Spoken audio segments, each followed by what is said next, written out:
जय श्री कृष्णा। प्रिय भक्तों, आप सभी को पुरुषोत्तम मास की पावन पूर्णिमा की हार्दिक शुभकामनाएं।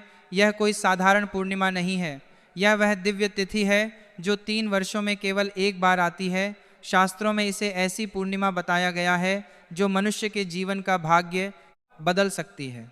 कहा जाता है कि जो भक्त इस दिन श्रद्धा से स्नान, जप, दान, पूजा और पितृतर्पण करता है, उसके जीवन में रुके हुए कार्य बनने लगते हैं, घर में सुख शांति का प्रवेश होता है, आर्थिक संकट धीरे धीरे दूर होने लगते हैं और भगवान विष्णु तथा माता लक्ष्मी की विशेष कृपा प्राप्त होती है।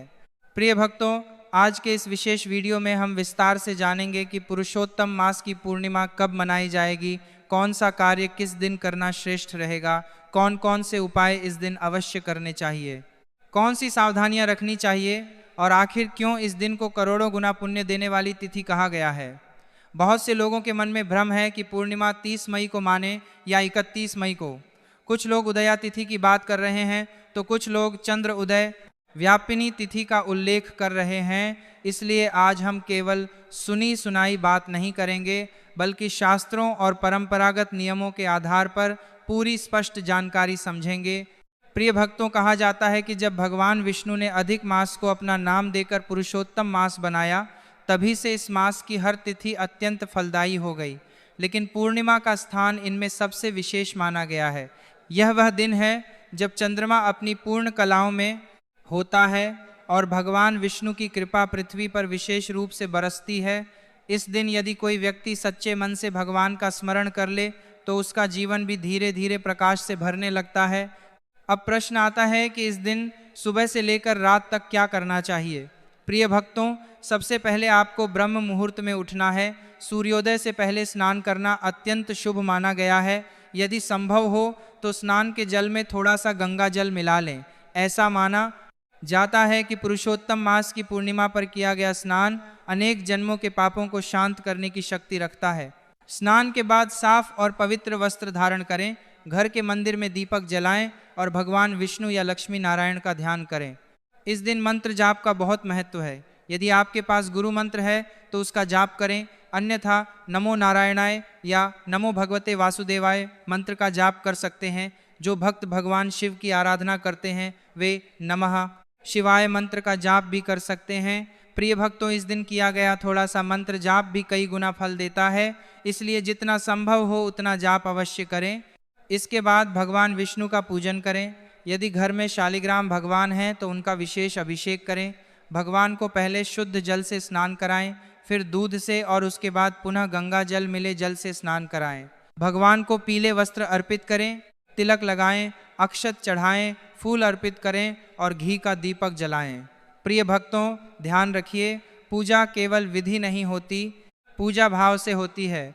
यदि आपके पास अधिक सामग्री नहीं है तो केवल एक पुष्प और सच्चे मन से भी भगवान प्रसन्न हो जाते हैं। इस दिन सत्यनारायण भगवान की कथा का श्रवण अत्यंत शुभ माना गया है। यदि संभव हो तो घर में कथा कराएं या ऑनलाइन कथा सुन लें। कहा जाता है कि पुरुषोत्तम पूर्णिमा पर सत्यनारायण कथा सुनने से घर में दरिद्रता धीरे धीरे समाप्त होने लगती है और परिवार में सौभाग्य बढ़ता है।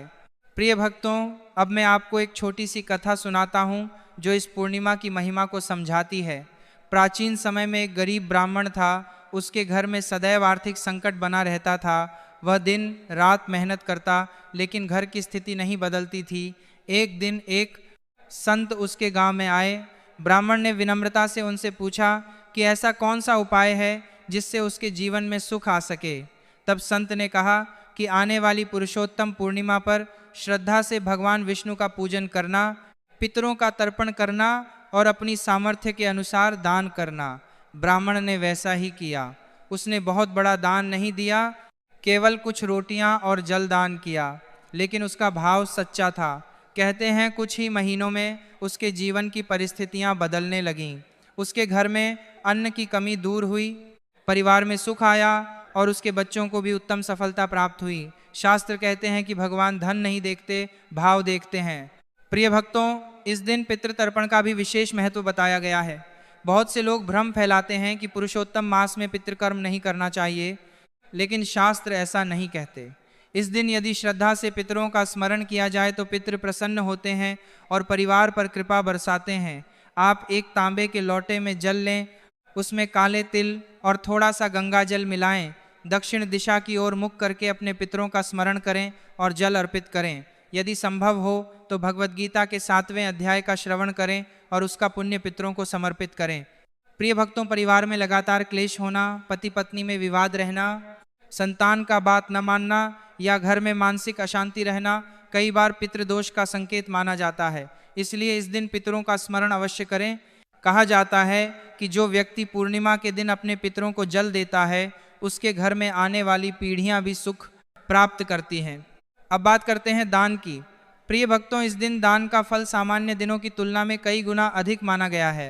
अपनी क्षमता के अनुसार अन्नदान करें, गरीबों को भोजन कराएं, गाय को हरा चारा खिलाएं, पक्षियों को दाना डालें, किसी ज़रूरतमंद की सहायता करें। यदि आपके पास धन नहीं है तो श्रमदान भी कर सकते हैं। यदि आपके पास धन नहीं है तो श्रमदान भी कर सकते हैं। मंदिर में सफाई करना, धार्मिक कार्यों में सहयोग देना, किसी वृद्ध व्यक्ति की सहायता करना भी पुण्यदायी माना गया है। विशेष रूप से इस दिन 33 मालपुओं का दान बहुत शुभ बताया गया है। यदि संभव हो तो कांसे के पात्र में रखकर मालपुए दान करें। कहा जाता है कि इससे पृथ्वी दान के समान पुण्य प्राप्त होता है। अब कोई यह मत सोचिए कि यदि 33 मालपुए संभव नहीं हैं तो क्या करें। प्रिय भक्तों, भगवान आपकी श्रद्धा देखते हैं। यदि आप केवल थोड़ा सा मीठा भी भाव से दान करेंगे तो भी पुण्य अवश्य मिलेगा। अब बात करते हैं चंद्र पूजन की। क्योंकि यह पूर्णिमा है, इसलिए चंद्रदेव की पूजा भी अत्यंत महत्वपूर्ण मानी गई है। रात्रि में जब चंद्रमा दिखाई दे तब एक पात्र में दूध मिला जल लें, उसमें सफ़ेद पुष्प या थोड़ा सा चंदन डालें और चंद्रमा को अर्घ्य दें।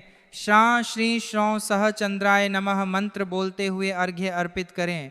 इसके बाद चंद्रदेव से प्रार्थना करें कि आपके घर में सुख, शांति और समृद्धि बनी रहे।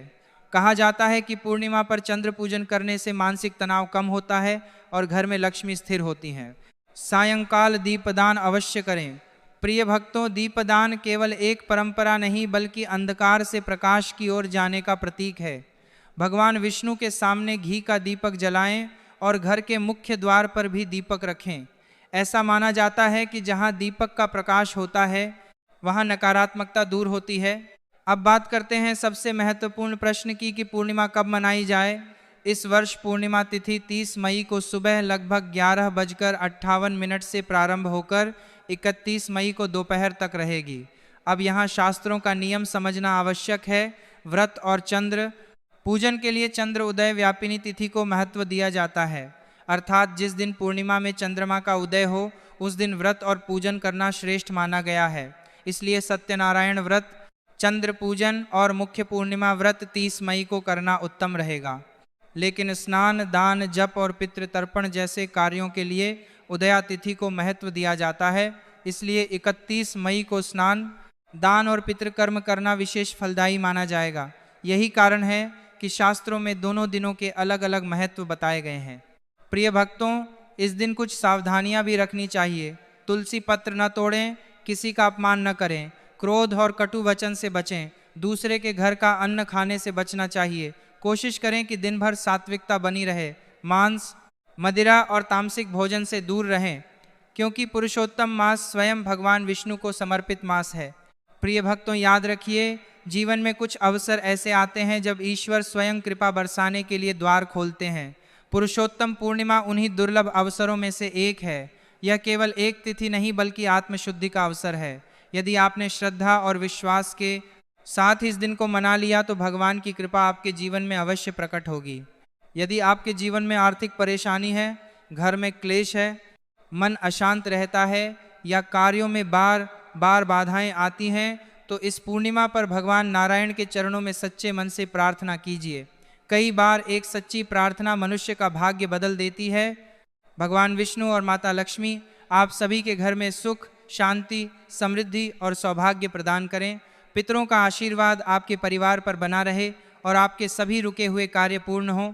यदि आपको यह जानकारी उपयोगी लगी हो तो वीडियो को लाइक अवश्य कीजिए, ज़्यादा से ज़्यादा शेयर कीजिए ताकि सही और शास्त्रों पर आधारित जानकारी अधिक लोगों तक पहुंच सके।